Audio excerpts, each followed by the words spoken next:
ಎಲ್ರಿಗೂ ನಮಸ್ಕಾರ. ನಮ್ಮ ಅಡುಗೆ ಚಾನೆಲ್ಗೆ ಸ್ವಾಗತ. ಸಂಕ್ರಾಂತಿ ಹಬ್ಬ ಹತ್ತಿರ ಬರ್ತಾ ಇದೆ. ಅದರ ವಿಶೇಷವಾಗಿ ಒಂದೇ ವಿಡಿಯೋಲಿ ಸಿಹಿ ಪೊಂಗಲ್ ಮತ್ತು ಖಾರ ಪೊಂಗಲ್ ರೆಸಿಪಿನ ತೋರಿಸ್ಕೊಡ್ತಾ ಇದ್ದೀನಿ, ಅತ್ಯಂತ ಸುಲಭವಾಗಿರೋ ವಿಧಾನದಲ್ಲಿ. ಮೊದಲನೇ ರೆಸಿಪಿ ಖಾರ ಪೊಂಗಲ್. ಮೊದಲನೇ ಸ್ಟೆಪ್ಪಲ್ಲಿ ಬಾಣಲೆ ಇಟ್ಕೊಂಡಿದ್ದೀನಿ.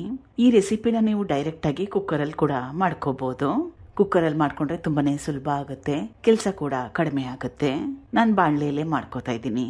1 ಟೇಬಲ್ ಸ್ಪೂನ್ ಅಷ್ಟು ತುಪ್ಪ, ಸಣ್ಣ ಕಪ್ಪಲ್ಲಿ 1 ಕಪ್ಪಷ್ಟು ಹೆಸರುಬೇಳೆನ ಹಾಕೊಂಡ್ಮೇಲೆ ಚೆನ್ನಾಗಿ ಕಲಸ್ಕೊಂಡು ಹೆಸರುಬೇಳೆಲಿರೋ ಹಸಿ ವಾಸನೆ ಹೋಗಿ ಸ್ವಲ್ಪ ಹೊಂಬಣ್ಣ ಬರೋವರೆಗೂ ಉರಿಬೇಕು. ಸಣ್ಣ ಉರಿಯಲ್ಲೇ ಇಟ್ಕೋಬೇಕು, ಆಗಾಗ ಕಲಿಸ್ತಾ ಇರಬೇಕು. ಸುಮಾರು 1-2 ರಿಂದ 3 ನಿಮಿಷ ಬೇಕಾಗತ್ತೆ.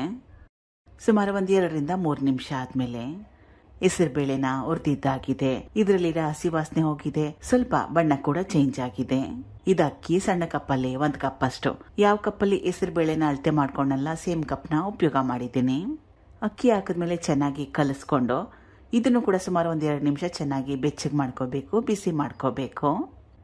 ಸುಮಾರು 1-2 ನಿಮಿಷ ಆದ್ಮೇಲೆ ಸುಮಾರು 8 ಕಪ್ ಅಷ್ಟು ನೀರು. ಕನ್ಸಿಸ್ಟೆನ್ಸಿನ ನೋಡಿ ನಿಮ್ಗೆ ಯಾವ ರೀತಿ ಬೇಕು ಅಂತ ಅದ್ರ ಪ್ರಕಾರವಾಗಿ ನೀರನ್ನ ಸೇರಿಸ್ಕೊಳ್ಳಿ. 8 ಕಪ್ ಹಾಕೊಂಡ್ರೆ ಕರೆಕ್ಟ್ ಆಗಿರುತ್ತೆ, ಸರಿಯಾಗಿರುತ್ತೆ. ಬೇರೆ ಪದಾರ್ಥಗಳನ್ನ ಸೇರಿಸ್ಕೋತಾ ಇದ್ದೀನಿ. ಕಟ್ ಮಾಡಿ ಇಟ್ಕೊಂಡಿರೋ ಹಸಿರು ಮೆಣಸಿನ್ಕಾಯಿ ಸುಮಾರು 3-4 ಅಷ್ಟು. ಸ್ವಲ್ಪ ಹಸಿ ಶುಂಠಿ, ಇದು ಕುಟ್ಟಿಟ್ಕೊಂಡಿರೋ ಜೀರಿಗೆ ಮತ್ತು ಕಾಳು ಮೆಣಸು ಎರಡನ್ನೂ ತಲಾ 1 ಚಮಚದಷ್ಟಿದೆ. ದೊಡ್ಡ ಚಮಚದಲ್ಲಿ 1 ಚಮಚದಷ್ಟು. ಕಟ್ ಮಾಡಿ ಇಟ್ಕೊಂಡಿರೋ ಕಾಯಿ ಚೂರುಗಳು, ಸ್ವಲ್ಪ ಅರಿಶಿನ, ರುಚಿಗೆ ತಕ್ಕಷ್ಟು ಉಪ್ಪು. ಈಗ ಹೆಸರುಬೇಳೆ ಅಕ್ಕಿ ಮೆತ್ತಗಾಗೋವರೆಗೂ ಬೇಯಿಸ್ಕೋಬೇಕು. ಸುಮಾರು 8 ರಿಂದ 10 ನಿಮಿಷ ಬೇಕಾಗುತ್ತೆ. ಅಷ್ಟರಲ್ಲೇ ಪೊಂಗಲ್ ಗೊಜ್ಜನ್ನ ರೆಡಿ ಮಾಡ್ಕೊಳ್ಳೋಣ. ಬಾಣಲೆ ಇಟ್ಕೊಂಡಿದ್ದೀನಿ. ಸುಮಾರು 2 ಚಮಚದಷ್ಟು ಎಣ್ಣೆ, ಸಾಸಿವೆ ಸಣ್ಣ ಚಮಚದಲ್ಲಿ 1 ಚಮಚದಷ್ಟು, ಕಡಲೆಬೇಳೆ 1 ಟೇಬಲ್ ಸ್ಪೂನ್ ಅಷ್ಟು, ಉದ್ದಿನಬೇಳೆ 1 ಟೇಬಲ್ ಸ್ಪೂನ್ ಅಷ್ಟು, ಕಡಲೆ ಬೀಜ 2 ಟೇಬಲ್ ಸ್ಪೂನ್ ಅಷ್ಟು. ಈಗ ಈ ಪದಾರ್ಥಗಳನ್ನ ಕೆಂಪಾಗೋವರೆಗೂ ಉರಿಬೇಕು.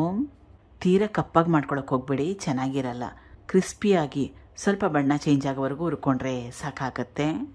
ಈಗ ಈ ಪದಾರ್ಥಗಳನ್ನೆಲ್ಲ ಹುರಿದಿದ್ದಾಗಿದೆ. ಸ್ವಲ್ಪ ಹಿಂಗು, ಕೊನೆಯಲ್ಲಿ ಒಣಮೆಣಸಿನ್ಕಾಯಿ, ಕರಿಬೇವಿನ ಸೊಪ್ಪು. ಇದು ಹುಣಸೆ ರಸ, ಬೀಜ ನಾರನ್ನೆಲ್ಲ ತೆಗೆದಿಟ್ಟಿದ್ದೀನಿ. ಸುಮಾರು 1/2 ಲೀಟರ್ ನೀರ್ನ ಉಪಯೋಗ ಮಾಡಿದ್ದೆ. ತುಂಬಾನೇ ಜಾಸ್ತಿ ಹುಣಸೆ ಹಣ್ಣ ಉಪಯೋಗ ಮಾಡಕ್ ಹೋಗ್ಬೇಡಿ, ಪುಳಿಯೋಗರೆ ಗೊಜ್ಜು ತರ ಆಗೋಗ್ಬಿಡತ್ತೆ. ಲಿಂಬೆಹಣ್ಣು ಗಾತ್ರದಷ್ಟು ಹುಣಸೆ ಹಣ್ಣ ಉಪಯೋಗ ಮಾಡಿದ್ರೆ ಸಾಕಾಗತ್ತೆ. ತುಂಬಾ ಜಾಸ್ತಿ ಹುಳಿ ಇದ್ರೆ ತಿನ್ಲಿಕ್ಕೆ ಚೆನ್ನಾಗಿರಲ್ಲ. ತಿನ್ಲಿಕ್ಕೂ ಚೆನ್ನಾಗಿರ್ಬೇಕು, ಅಷ್ಟು ಹುಳಿನ ಉಪಯೋಗ ಮಾಡಿದ್ರೆ ಸಾಕು. ರುಚಿಗೆ ತಕ್ಕಷ್ಟು ಉಪ್ಪು, 1 ಟೇಬಲ್ ಸ್ಪೂನ್ ಅಷ್ಟು ಬೆಲ್ಲ ಹಾಕೊಳ್ಳೋದು ತುಂಬಾನೇ ಮುಖ್ಯ. ಉಪ್ಪು, ಹುಳಿ, ಖಾರ ಎಲ್ಲ ಕರೆಕ್ಟಾಗಿ ಬ್ಯಾಲೆನ್ಸ್ ಆಗುತ್ತೆ ಬೆಲ್ಲನ ಹಾಕೊಳ್ಳೋದ್ರಿಂದ. ಇದು ಮನೇಲಿ ಮಾಡಿ ಇಟ್ಕೊಂಡಿರೋ ಹೋಮ್ ಮೇಡ್ ಸಾರಿನ ಪುಡಿ, ಸಣ್ಣ ಚಮಚದಲ್ಲಿ 2 ಚಮಚದಷ್ಟು. ಈಗ ಇದನ್ನ ಚೆನ್ನಾಗಿ ಕುದಿಸ್ಕೋಬೇಕು. ಸ್ವಲ್ಪ ಗಟ್ಟಿ ಬರಬೇಕು, ಕ್ವಾಂಟಿಟಿ ಕಡಿಮೆ ಆಗಬೇಕು ಅಲ್ಲಿವರೆಗೂ. ಈಗ ಖಾರ ಪೊಂಗಲ್ ಕೂಡ ರೆಡಿ ಆಗಿದೆ. ಹೆಸರುಬೇಳೆ ಅಕ್ಕಿ ಎಲ್ಲ ಚೆನ್ನಾಗಿ ಮೆತ್ತಗಾಗೋವರೆಗೂ ಬೆಂದಿದೆ. ಇದಕ್ಕೆ ತುಪ್ಪದ ಒಗ್ಗರಣೆನ ಸೇರಿಸ್ಕೋತಾ ಇದ್ದೀನಿ.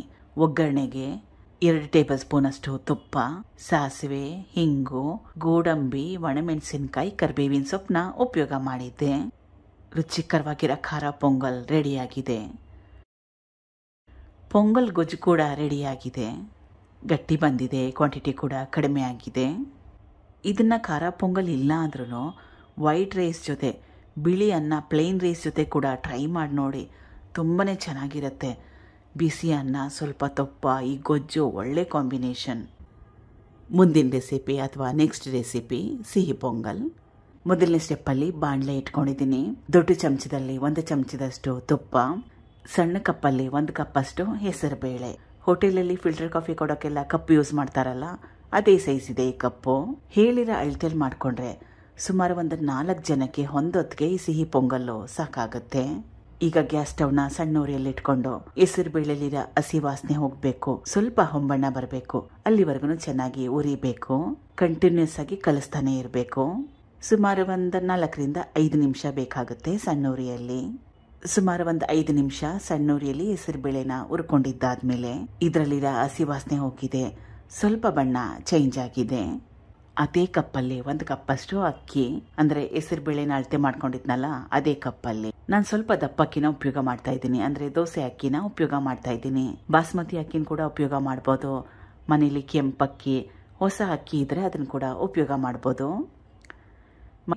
ಅಕ್ಕಿ ಹಾಕಿದ್ಮೇಲೆ ಸುಮಾರು 1 ನಿಮಿಷದವರೆಗೂ ಚೆನ್ನಾಗಿ ಬಿಸಿ ಮಾಡ್ಕೋಬೇಕು. ಕೇವಲ 1 ನಿಮಿಷ ಬಿಸಿ ಮಾಡಿಕೊಂಡ್ರೆ ಸಾಕಾಗುತ್ತೆ. ಸಾಮಾನ್ಯವಾಗಿ ಹಳ್ಳಿಗಳ ಕಡೆ ಸಿಹಿ ಪೊಂಗಲ್ ಮಾಡಲಿಕ್ಕೆ ಹೊಸ ಅಕ್ಕಿನ ಉಪಯೋಗ ಮಾಡ್ತಾರೆ. ಆದರೆ ನಿಮ್ಮ ಮನೇಲಿ ಯಾವುದಿದೆ ಅದೇ ಅಕ್ಕಿನ ಉಪಯೋಗ ಮಾಡಿ. ಅಕ್ಕಿನ ಕೂಡ ಚೆನ್ನಾಗಿ ಬಿಸಿ ಮಾಡ್ಕೊಂಡಿದ್ದೀನಿ. ಸುಮಾರು 1 ನಿಮಿಷ ಬಿಸಿ ಮಾಡ್ಕೊಂಡಿದ್ದೆ ಸಣ್ಣ ಉರಿಯಲ್ಲಿ. ಇಷ್ಟರ ಮಟ್ಟಿಗೆ ಹುರ್ಕೊಂಡ್ರೆ ಸಾಕಾಗುತ್ತೆ. ಅಕ್ಕಿ ಸ್ವಲ್ಪ ಬೆಚ್ಚಗಾದರೆ ಸಾಕು. ನೀರನ್ನ ಸೇರಿಸ್ಕೋತಾ ಇದ್ದೀನಿ. ಸುಮಾರು 8 ಕಪ್ಪಷ್ಟು. 1 ಕಪ್ ಅಕ್ಕಿ, 1 ಕಪ್ ಹೆಸರುಬೇಳೆನ ಉಪಯೋಗ ಮಾಡಿದ್ದೆ. ಈಗ ಹೆಸರುಬೇಳೆ ಮತ್ತು ಅಕ್ಕಿನ ಚೆನ್ನಾಗಿ ಮೆತ್ತಗಾಗೋವರೆಗೂ ಬೇಯಿಸ್ಕೋಬೇಕು. ಇದನ್ನು ಬೇಕಾದರೆ ಅಂದರೆ ಹೆಸರುಬೇಳೆ ಅಕ್ಕಿನ ಕುಕ್ಕರಲ್ಲಿ ಕೂಡ ಬೇಯಿಸ್ಕೋಬೋದು. ನಾನು ಬಾಣಲೆಯಲ್ಲೇ ಬೇಯಿಸ್ಕೋತಾ ಇದ್ದೀನಿ. ಕುಕ್ಕರಲ್ಲಿ ಬೇಯಿಸ್ಕೊಳ್ಳೋಗಿದ್ರೆ ಸುಮಾರು 1 ರಿಂದ 2 ಸೀಟಿ ಕೂಗಿಸ್ಕೊಂಡ್ರೆ ಸಾಕಾಗುತ್ತೆ. ಈಗ ಹೆಸರುಬೇಳೆ ಮತ್ತು ಅಕ್ಕಿ ಬೇಯೋಷ್ಟರಲ್ಲಿ ಬೇರೆ ಸ್ಟೆಪ್ಪುಗಳನ್ನ ಮಾಡ್ಕೊಳ್ಳೋಣ. ಈ ರೀತಿ ಮಾಡೋದ್ರಿಂದ ಅತ್ಯಂತ ಕಡಿಮೆ ಸಮಯದಲ್ಲಿ ಮಾಡ್ಕೋಬೋದು. ಪಾತ್ರೆ ಇಟ್ಕೊಂಡಿದ್ದೀನಿ. ಗ್ಯಾಸ್ ಸ್ಟವ್ ಸಣ್ಣ ಉರಿಯಲ್ಲಿ.